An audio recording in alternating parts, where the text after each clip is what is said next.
This morning, we are introducing a new series to you called TikTok Famous.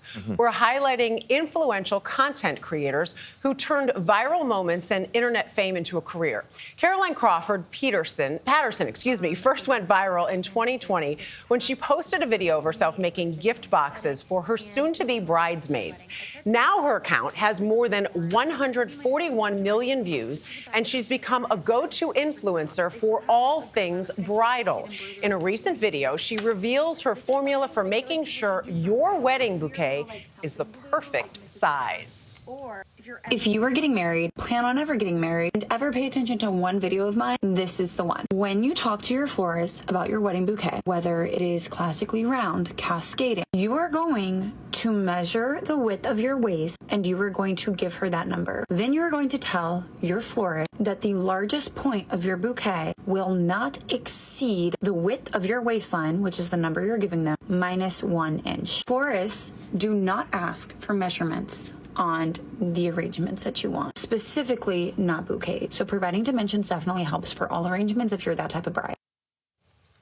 And Crawford Patterson, sorry about that before, joins us now. Welcome. Thank you, guys. I'm so excited to be here. We're thrilled to have you here. Now, people may not know you started with a degree in business, economics, and finance. Yes. But this is your job now. How does that happen that you become a TikTok influencer in this wedding sphere starting there? Honestly, if we get down to it, I'm like, I don't know how this happened to me, but it's such a blessing. I was in investment banking post-college. That was what my degree was in.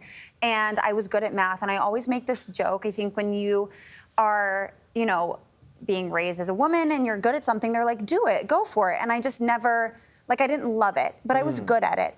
And I always was more creative, but growing up, there was no one around me who worked in creative spaces. And I didn't know anyone that even knew a designer.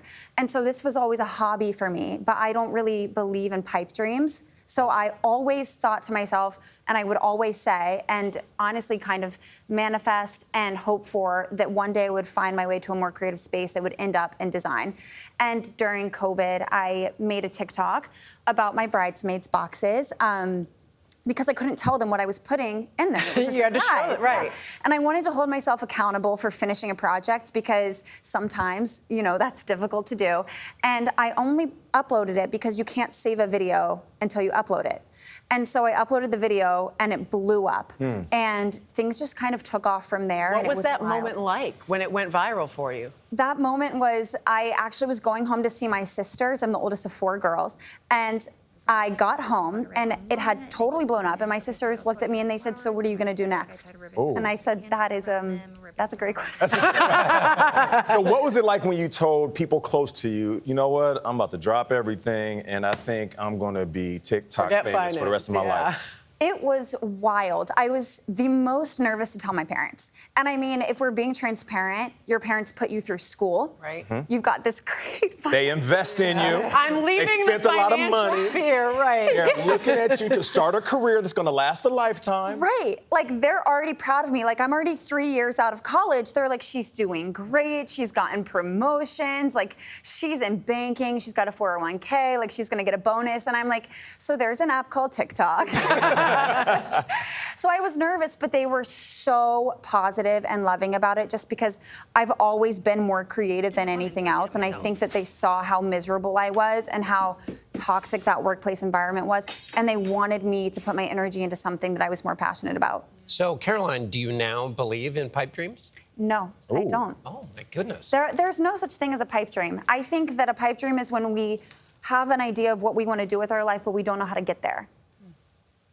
What advice would you give to other kids, maybe young adults, older adults even, who are looking at something like what you're doing? Because it's not easy to survive in the social media sphere. It is not. I think the most used advice, but best advice, is you do have to post as if nobody you know is following you.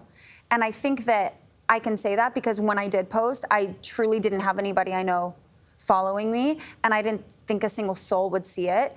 And I know that if I had that thought in the back of my mind, I never would have even taken that leap to do what I did.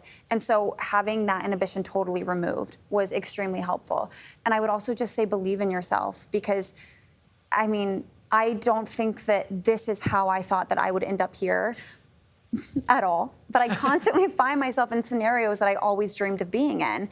I just had no idea what path would get me there. Yeah, and you got married in 2021, right? I did, yeah. So how has that changed your perspective on what you do for a living?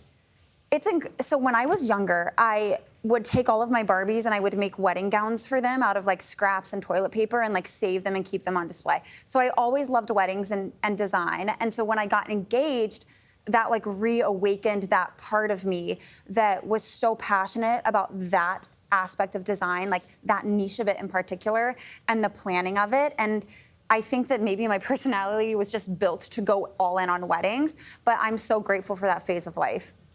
We appreciate you coming in, Caroline Crawford Patterson. Thank you so much. Thank you guys so much for having me. Of course.